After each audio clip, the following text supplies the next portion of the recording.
Olá, alunos, tudo bem com vocês? Professora Renata mais uma vez com a língua portuguesa. E hoje, na nossa aula, nós vamos relembrar um pouco, retomar os entendimentos sobre a linha do tempo das escolas literárias, tá? Então, acompanhem comigo.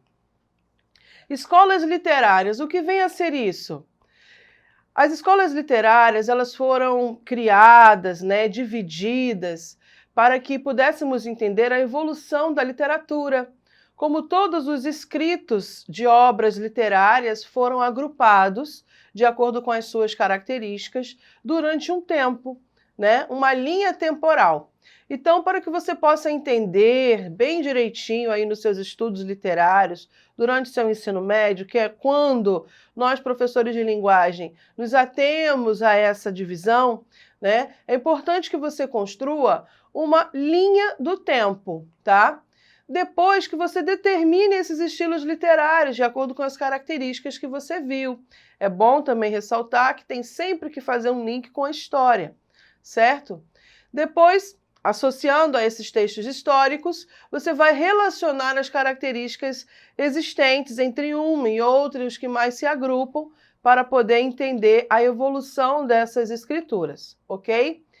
A partir daí, você procure se aprofundar, se informar, lendo as principais obras, porque quando você entende por que aquelas obras falaram daquelas temáticas, de determinados personagens, como foram construídas as descrições dos lugares, dos tempos, as associações com o tempo histórico, certamente você vai saber onde encaixar aquela obra na linha do tempo, certo?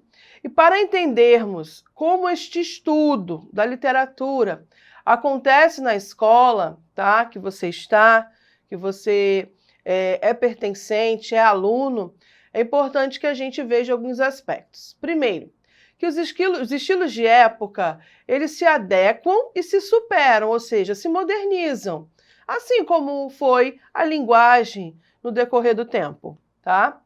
Que o comportamento humano, por sua vez, também se modifica através do tempo. Logo, são os fatores que inspiram os autores a escreverem suas obras. Que os movimentos literários eles possuem características comuns, que a gente vai ver daqui a pouquinho. E os diálogos na tradição literária sempre trarão discussões sobre algumas temáticas. Vamos ver algumas. Exemplo, a ligação entre o escritor e o público leitor, tá? O que acontece para que haja essa divisão entre épocas literárias, que a gente vai ver já como que foi determinado pelos autores. As características desses escritores que deixaram grande legado para nós. E que a sistematização desse estudo ela é fundamental para que a gente possa entender o porquê de estudar a literatura. E, no caso, essa sua periodização, que é essa divisão na linha do tempo. Tá bom? Então, esses aspectos são importantes para que você possa entender o que é essencial no estudo da literatura, ok? Então, aqui eu trago para vocês um quadro bem esquematizado, que depois vocês fotografem, copiem no seu caderno para que fique registrado, porque é muito didático. Então, as escolas literárias, elas foram divididas de um modo mais amplo em eras, tá? Então, a era medieval, que é lá atrás na história, a era clássica, que foi um momento de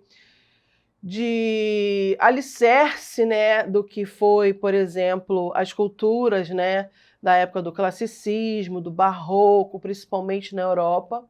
E depois, com a colonização, tivemos aqui a época do arcadismo.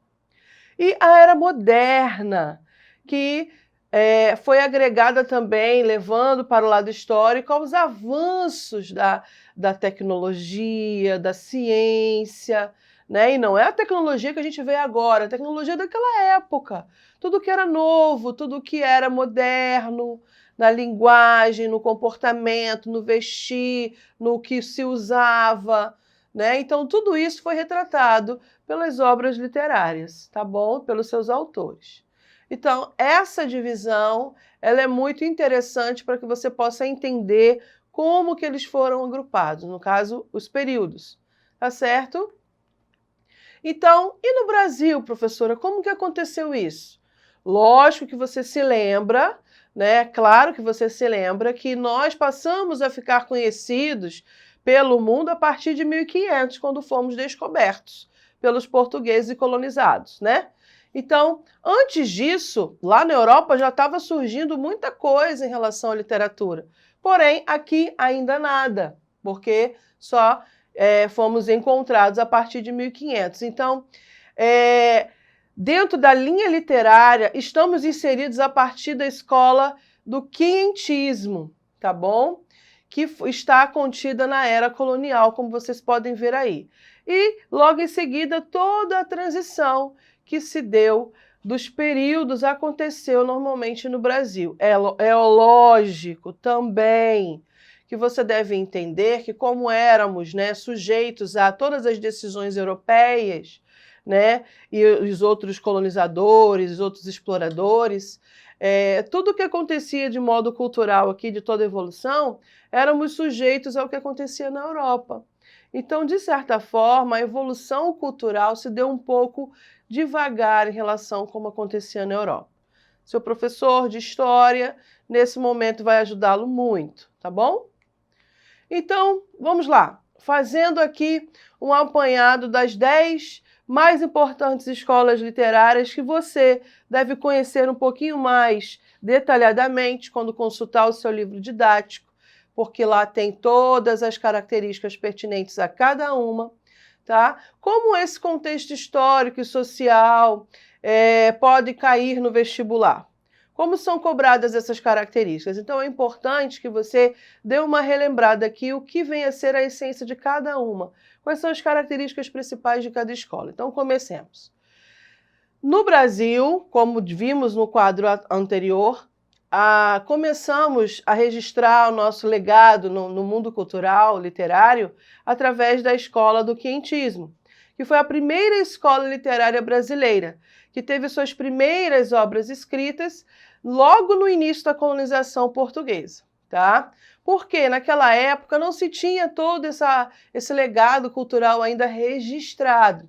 Então pode-se dizer que a carta de Pero Vaz de Caminha e os textos de José de Anchieta, né, que foi um grande jesuíta que veio com as naus, né, de Pedro Álvares Cabral, foram bons exemplos, se tornaram bons exemplos dessa escola e para o nosso registro.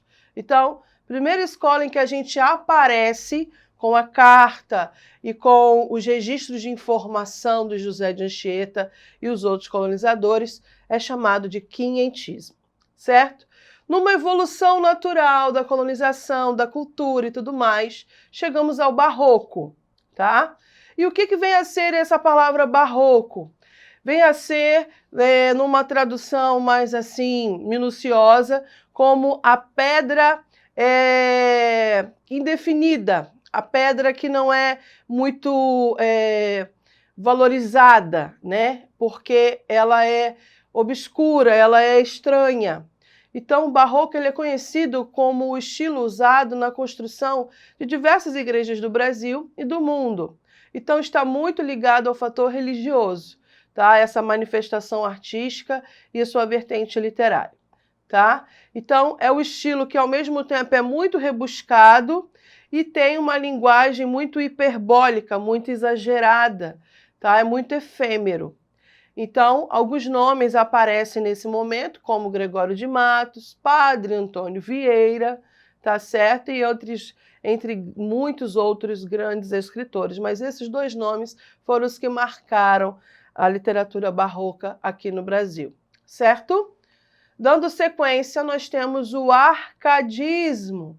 Essa escola surgiu em uma época de instabilidade política no Brasil e no mundo.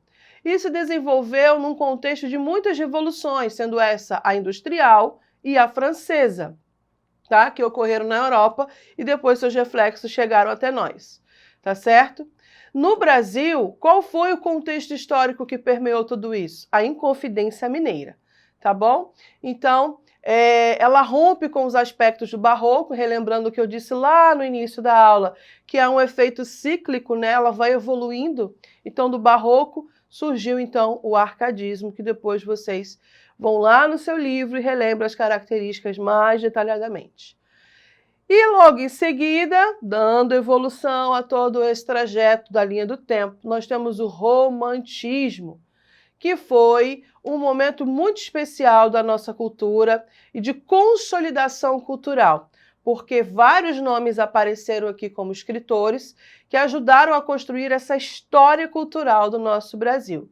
Então nós temos o romantismo nessa época aqui e que é marcado pelos aspectos de liberdade de criação, de nacionalismo, do apego à história e tudo mais que você possa conhecer e se ater aos grandes escritores, tá bom? Dentre eles, José de Alencar eu ressalto. Depois nós temos o realismo, que ao contrário do romantismo, é marcado por cenários urbanos, porque as cidades começaram a se desenvolver, a natureza é vista de uma maneira mais reflexiva, né? E o comportamento humano. É aqui que aparece o grande escritor, nesse momento, para nós, Machado de Assis, certo? O fundador da Academia Brasileira de Letras. Em seguida, começando a ver que o comportamento humano causa muito problema e transforma as atitudes, né, morais do ser humano, vemos o naturalismo. E aqui aparece o Aloysio de Azevedo, essa de Queiroz lá em Portugal, e assim vai, tantos outros que colaboraram para esse estilo aparecer. Em seguida veio o parnasianismo, que foi uma oposição a essas duas escolas literárias que eu acabei de falar com vocês, o realismo e o naturalismo, surgido na França, e é essencialmente poético. Então ele surge para trazer de novo esses moldes clássicos, através dos poemas, certo? Olavo Bilac é o grande nome do parnasianismo brasileiro. Em seguida vemos o simbolismo, que é um resgate um pouco do idealismo, do surreal, do sonho, tá? Dos valores que lá no romantismo se pregava. Não foi muito seguido pelos brasileiros e bons leitores, mas teve a sua contribuição nessa linha do tempo. Logo veio o modernismo, para salientar que o mundo precisava de mudanças no ramo cultural. Então, a sociedade brasileira ela propõe o fortalecimento da identidade cultural do Brasil e acontecem, então, as manifestações artísticas modernas que marcaram a nossa sociedade, como a Semana da Literatura Moderna, né, que aconteceu em São Paulo. E depois, como consequência de tudo isso, o concretismo, que pertencente ao mundo pós-moderno, estou falando de cultura literária, né, de legado literário. Esse estilo tratava de usar a folha de papel no seu máximo grau de entendimento. Então, na poesia, buscava-se construir uma poesia arquitetônica. Tá? Então, é aqueles poemas que são bem distribuídos e bem arquitetados na folha de papel, que foi chamado de concretismo. Um período muito interessante que nós temos aí essa patente que esse nome se deu aqui no Brasil. E no Enem não se fogem ao estudo dessas escolas literárias, tá bom? Que você deve conhecer, relembrar, exercitar, através de muitos exercícios, do seu livro didático e tudo mais. Tá certo? Então, vão até a plataforma, relembrem essa aula, façam os exercícios propostos no seu livro didático, para que você possa lembrar o que representou cada período, quem foram os autores marcantes de cada período literário, de cada escola literária, porque assim é chamado também, que certamente você vai entender muito mais a história do seu país, da sua cultura. Tá certo? Até lá!